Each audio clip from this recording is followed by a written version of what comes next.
Tu as toujours su que quelque chose clochait.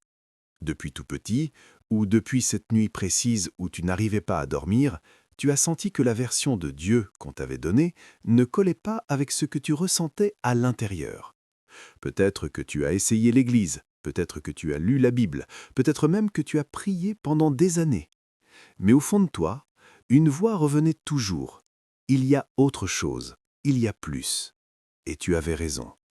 Parce qu'aujourd'hui, je vais te révéler quelque chose qu'on t'a volontairement caché depuis plus de 2000 ans. Pas par accident, pas par ignorance, mais par choix, par peur que tu découvres qui tu es vraiment aux yeux de Dieu. Ce que tu es sur le point d'entendre a été supprimé de la Bible officielle au IVe siècle. Des conciles entiers ont voté pour effacer ces vérités. Des hommes ont brûlé des manuscrits, tué des prophètes et construit des institutions entières pour que tu ne saches jamais. Mais aujourd'hui, tu es là. Et ce n'est pas un hasard. Avant de continuer, si tu es ici pour la première fois, abonne-toi maintenant, parce que cet espace a été créé pour toi, pour ceux qui se sentent différents, à part, incompris, et pourtant profondément attirés par Dieu d'une façon que les mots peinent à décrire. Clique sur la cloche, abonne-toi et écris « Je suis prêt » dans les commentaires pour activer cette révélation dans ta vie. Tu es vu, tu es connu, tu es choisi. Maintenant, respire et écoute attentivement.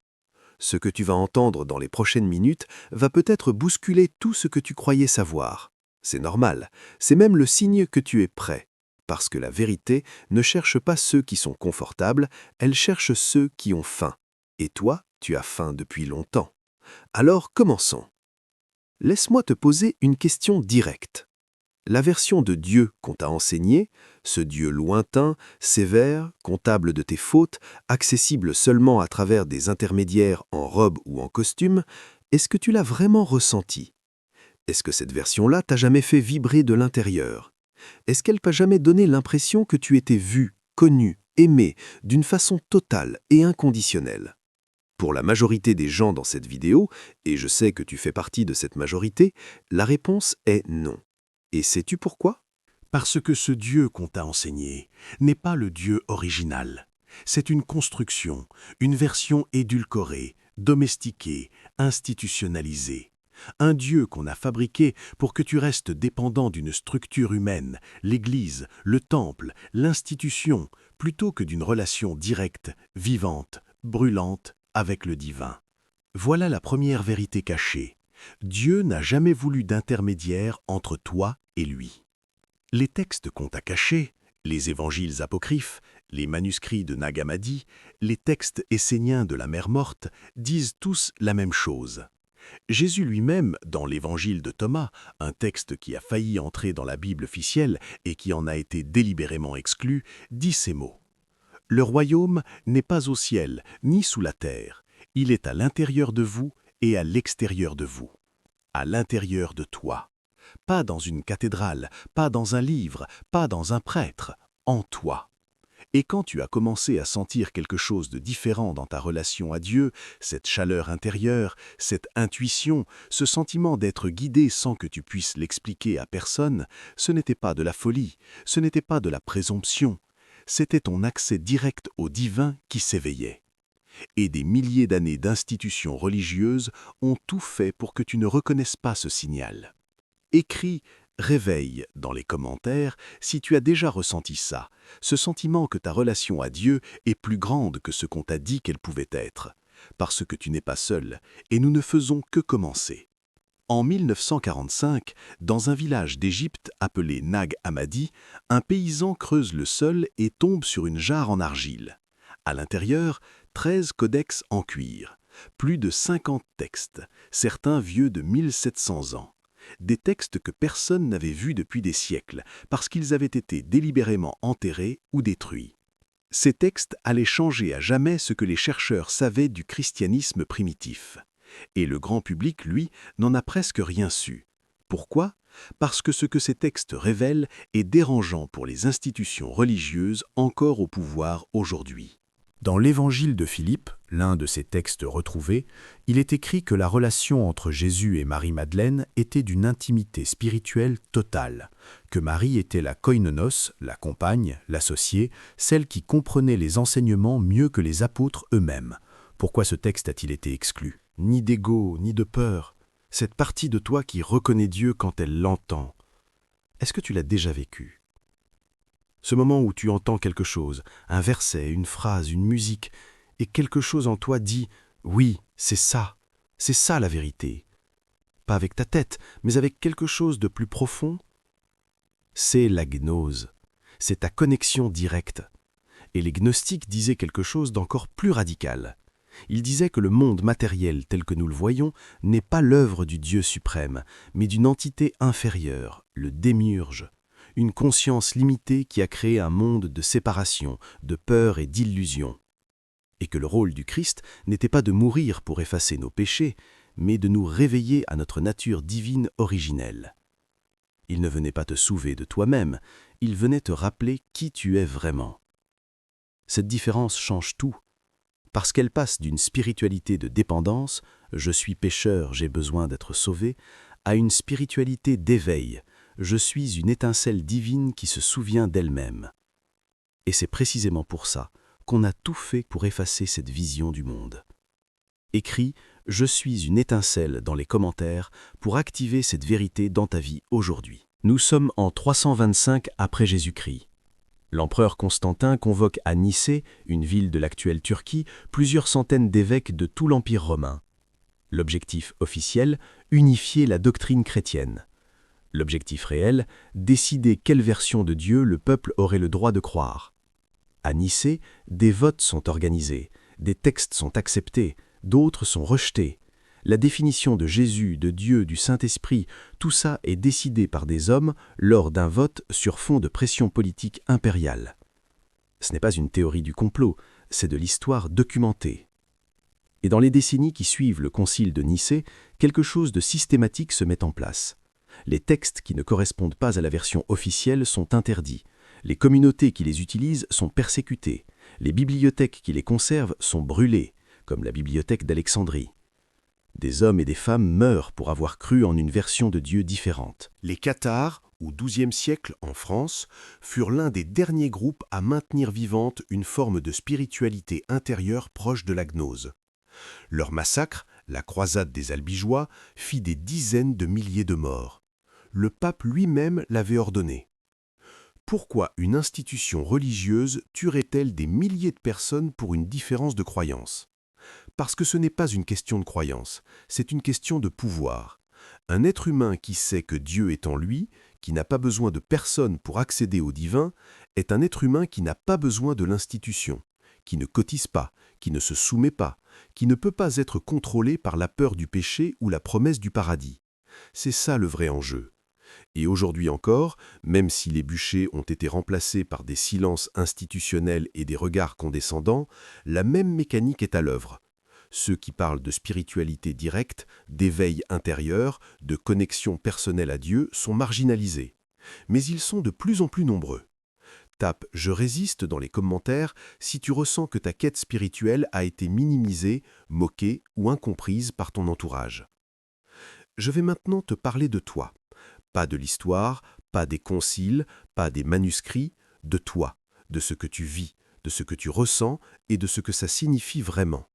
Parce que si tu es encore là à ce point de la vidéo, ce n'est pas par curiosité intellectuelle, c'est parce que quelque chose en toi reconnaît ce dont je parle. Voici les signes que Dieu t'appelle à quelque chose de plus profond que ce qu'on t'a proposé. Premier signe, tu te sens différent. Pas supérieur, pas meilleur que les autres, juste différent. Comme si tu percevais une couche de réalité que les autres ne voient pas. Comme si les conversations superficielles t'épuisaient, mais qu'une discussion sur le sens de la vie à 2 heures du matin pouvait te recharger entièrement. Deuxième signe, tu as soif. Une soif spirituelle que rien de ce qu'on t'a proposé n'a vraiment étanché. Ni la religion traditionnelle, ni le développement personnel, ni les réseaux sociaux, ni le succès matériel. Quelque chose en toi cherche encore. Troisième signe. Tu as des moments de connexion inexplicables. Des coïncidences qui ne ressemblent pas à des coïncidences. Des rêves qui semblent porteurs d'un message. Des frissons pendant la prière ou la méditation. Une voix intérieure, calme, douce, mais constante, qui te bide. 4e signe. Tu portes une douleur spirituelle. Pas juste de la tristesse ordinaire, mais un deuil profond. Comme si tu avais perdu quelque chose d'essentiel et que tu ne savais pas exactement quoi. Les mystiques appellent ça le deuil de l'origine. 5e signe, tu es ici, maintenant, dans cette vidéo, à écouter ces mots. Ce n'est pas un hasard. Rien dans le chemin spirituel n'est jamais un hasard. Dieu ne t'appelle pas dans les grandes cathédrales, il t'appelle dans l'intimité de ce que tu ressens quand tout est silencieux. Il t'appelle à travers les questions que tu ne peux pas t'empêcher de poser. Il t'appelle à travers cette soif que tu portes depuis si longtemps. Écris « Je t'entends » dans les commentaires pour répondre à cet appel. Maintenant, pas demain. Alors voilà ce que les traditions mystiques cachées ont toujours enseigné et que tu peux commencer à vivre dès aujourd'hui. L'éveil spirituel n'est pas un événement, ce n'est pas un moment isolé où soudainement tout s'illumine et tu deviens un saint. C'est un processus, une direction, un choix quotidien de tourner ton regard vers l'intérieur. Les soufis, les mystiques de l'islam, appellent ça le voyage du cœur. Les kabbalistes juifs, dont les enseignements remontent à des millénaires, parlent de tikkun, la réparation et l'élévation de l'âme. Les mystiques chrétiens, comme Maître Eckhart ou Jean de la Croix, parlent d'union mystique, une dissolution de l'ego dans la présence divine. Et dans toutes ces traductions, il y a un fil commun. Le secret de l'éveil spirituel n'est pas dans un rite externe, il est dans le silence intérieur. Pas le silence de l'absence de pensée, ça c'est impossible et ce n'est pas l'objectif, mais le silence de l'espace que tu crées entre toi et tes pensées, entre toi et tes peurs, entre toi et l'agitation du monde. Cet espace, même un seul instant par jour, c'est là que Dieu parle. Et il y a une pratique concrète que les traditions mystiques ont transmise depuis des millénaires, la prière contemplative. Pas la prière récitée, celle que tu lis dans un livre ou que tu répètes sans y penser, mais la prière vivante, où tu te poses, où tu respires, où tu dis simplement « Me voici, je suis là, parle-moi ». Et tu attends, sans exiger, sans performer, sans chercher à ressentir quoi que ce soit en particulier, juste présent. C'est dans cet espace-là que des choses impossibles deviennent possibles, que des guérisons surviennent, que des directions apparaissent, que la paix, cette paix qui dépasse tout entendement dont parlait Paul, commence à descendre. Tu n'as pas besoin d'une église pour faire ça, tu n'as pas besoin d'un prêtre, tu n'as pas besoin d'un titre ou d'une initiation secrète. Tu as besoin de toi et de Dieu et du silence entre vous. Écris « Je pratique » dans les commentaires si tu t'engages à essayer cette pratique aujourd'hui. Dieu voit ton engagement. Il existe une prière que très peu de gens connaissent. Elle n'est pas dans la Bible officielle, elle a été retrouvée dans les manuscrits de Nag Hammadi. Et elle est d'une simplicité déconcertante parce que c'est justement ça, la marque du vrai. Elle s'appelle la prière de l'apôtre Paul. Et elle commence ainsi. Lumière de lumière. Lumière en lumière, lumière au-delà de toute lumière. Donne-moi ce que personne n'a pu donner, ce qu'aucun ange n'a vu, ce qu'aucun archonte n'a semé. Donne-moi la connaissance de toi qui est au-delà de toute connaissance. Est-ce que tu entends ce que cette prière demande ? Elle ne demande pas la richesse, elle ne demande pas la guérison physique, elle ne demande pas la protection contre des ennemis. Elle demande la connaissance directe de Dieu lui-même. Elle demande l'accès à quelque chose que même les anges n'ont pas pleinement saisi. C'est la prière de quelqu'un qui ne se contente plus de croire, qui veut savoir, qui veut ressentir, qui veut rencontrer. Et c'est exactement là où tu en es. Tu ne veux plus une religion de seconde main, tu ne veux plus croire en Dieu parce qu'on te l'a dit. Tu veux le connaître, vraiment, profondément, personnellement. Cette prière, c'est ta permission de demander ça, directement, sans intermédiaire, avec toute la force de ton désir. Tape 777 dans les commentaires pour briser tout sceau spirituel qui t'empêche d'accéder à cette connexion directe. Maintenant, pendant que tu lis ces mots. Je veux m'arrêter une seconde et te dire quelque chose d'important.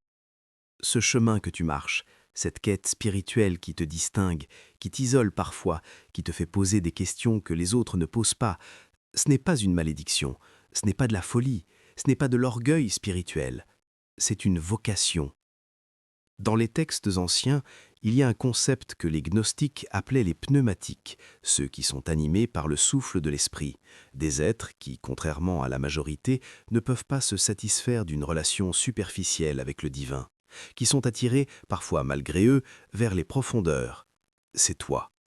Et cette attraction n'est pas le fruit de ton ego, elle est le fruit de quelque chose que Dieu a déposé en toi avant que tu naisses. Une sensibilité spirituelle particulière, une capacité à percevoir, à recevoir, à transmettre. Certains portent ça comme un fardeau parce que personne ne leur a jamais dit que c'était un don. Alors laisse-moi te le dire aujourd'hui. C'est un don.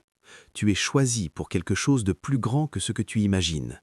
Pas choisi pour être supérieur aux autres, choisi pour marcher en avant, pour ouvrir des portes, pour poser des questions, pour chercher la lumière avec une intensité qui éclaire aussi ceux qui t'entourent.